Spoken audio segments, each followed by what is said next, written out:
हे मारा राम जी, आज तो उठने में काफी ज्यादा लेट हो गया। आंखें नहीं खुली, लेट भी हो गया। दाल चावल बना लेती हूँ। अम्बा देवी तबीयत खराब में भी सुबह का नाश्ता बना रही होती हैं। ये प्रभु, पता नहीं आज बार बार चक्कर क्यों आ रहे हैं। अरे आज मैं बीपी की गोली लेना भूल गई। कोई नहीं, नाश्ता बना के ले लूंगी। इतने में अम्बा बेहोश हो जाती है, जिससे घबराकर परिवार वाले डॉक्टर को बुलाते हैं, जहां दोनों बेटे बेटी पास में मौजूद थे। तभी देव पूछते हैं, डॉक्टर वीरेन, क्या हुआ है अम्बा जी को?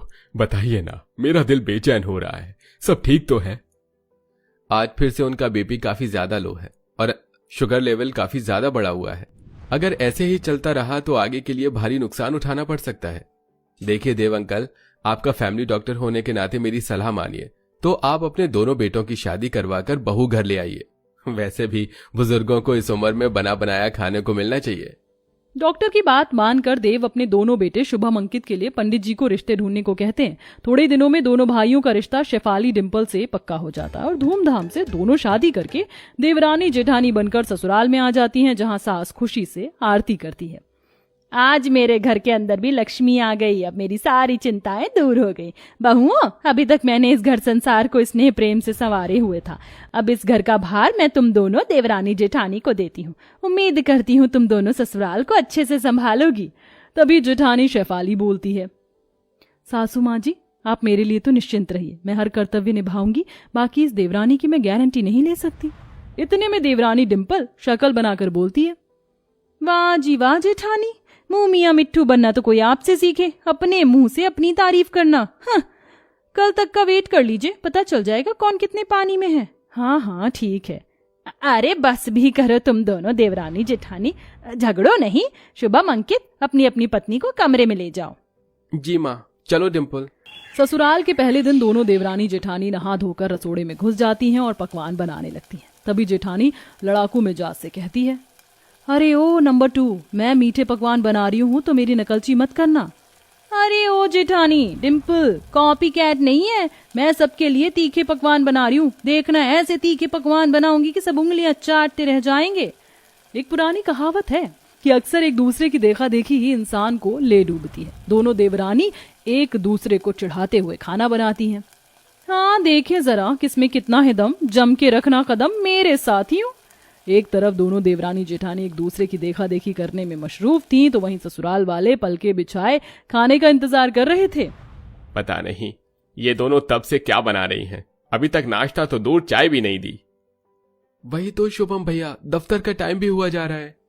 8:30 से ज्यादा हो गए। पता नहीं ये दोनों देवरानी जेठानी पकवान बना रही कि बीरबल की खिचड़ी।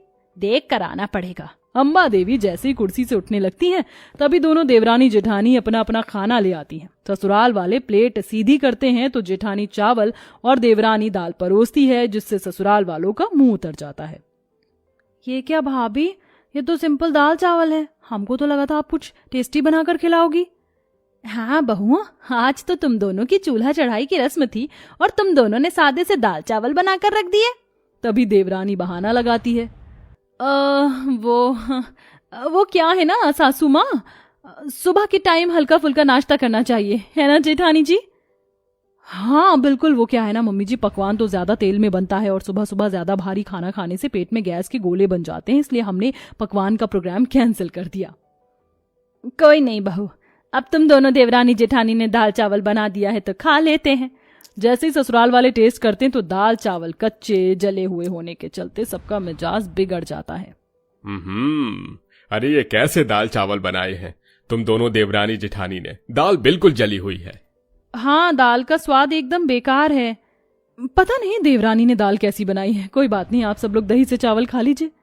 बहू, तू जो अपनी देवरानी को दोष दे रही है, मगर तेरे बनाए चावल भी आधे कच्चे आधे पक्के हैं। ध्यान कहाँ था तुम दोनों का? हाँ, कूड़े में फेंक कर अन्न का अपमान भी नहीं कर सकते। यही खा लो सब। ससुराल वाले कद्दू सी शक्ल बना के जला कच्चा दाल चावल खाते हैं, तो वहीं देवरानी जेठानी में बीते वाक्यों को याद करती हैं, जहां दोनों के पकवान बर्बाद हो चुके थे। हो शिट, कितने पसंद से मैंने सबके लिए स्पाइसी मंचूरियन चाउमीन बनाई थी, मगर ये तो गुड़गोबर हो गया। समझ में नहीं आ रहा ससुराल वाले इसे खाकर पिएंगे या पीकर खाएंगे। जेठानी जी, आपके पकवान तो सही सलामत है ना? तो जेठानी अपने जले हुए गुलाब जामुन दिखाती है। मेरी मिठाई, सब्जी और पूरी जलकर कोयला हो गया। शायद पकवान बनाना हमारे बस की नहीं है। अब सबको क्या खिलाएंगे जेठानी जी? मैं दाल बनाती हूँ, आप चावल बनाओ, ये खाना सबसे ज्यादा इजी रहेगा।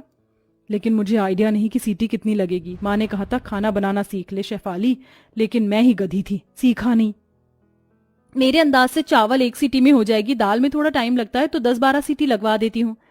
और इसीलिए जेठानी के चावल कच्चे रह जाते हैं और देवरानी की दाल जल जाती है। पूरा दिन गुजारने के बाद रात के खाने का टाइम हो जाता है, लेकिन दोनों मस्त मौला होकर फोन में रील देख रही थी। तभी सास आती है।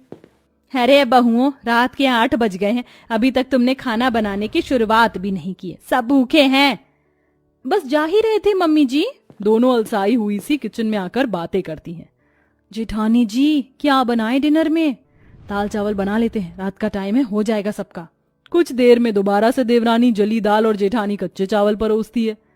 गर्मा गर्म दाल चावल तैयार हैं। दाल चावल देखकर ससुर गुस्सैल मिजाज में दोनों देवरानी जेठानी की क्लास लगाते हैं।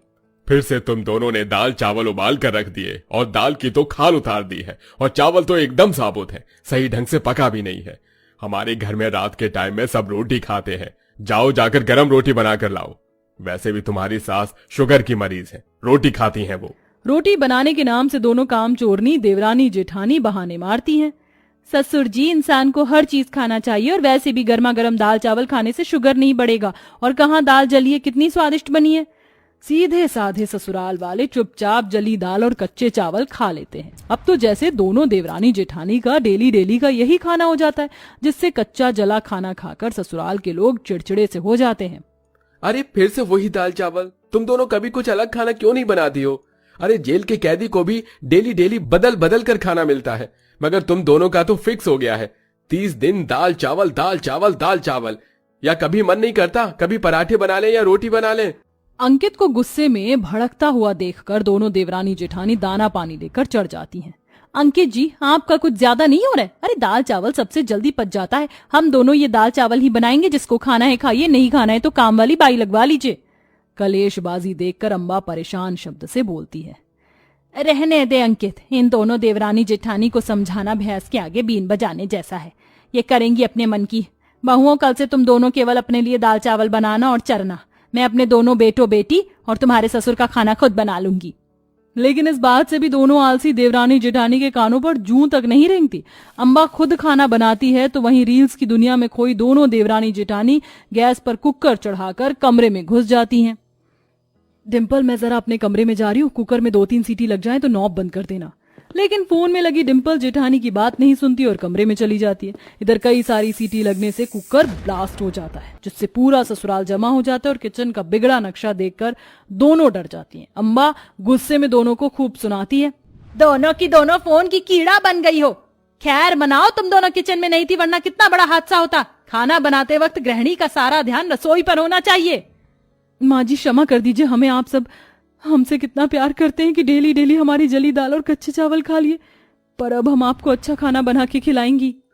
दोनों को अपने काम चोरी का बहुत पछतावा होता है। वह ससुराल वालों के मनपसंद का नाश्ता खाना खुशी खुशी बनाती हैं, जिससे देवरानी की जली दाल और जेठानी के कच्चे चावल से बेचारे ससुराल वालों को छुटकारा मिल जाता है। प्यारे दर्शकों, क्या आपके आसपास भी कोई ऐसी बहू है जो जला खाना बनाती हो? तो कमेंट बॉक्स में जरूर बताएं। साथ ही इसी तरह की और कहानी देखने के लिए बेल आइकन को सब्सक्राइब करना ना भूलें।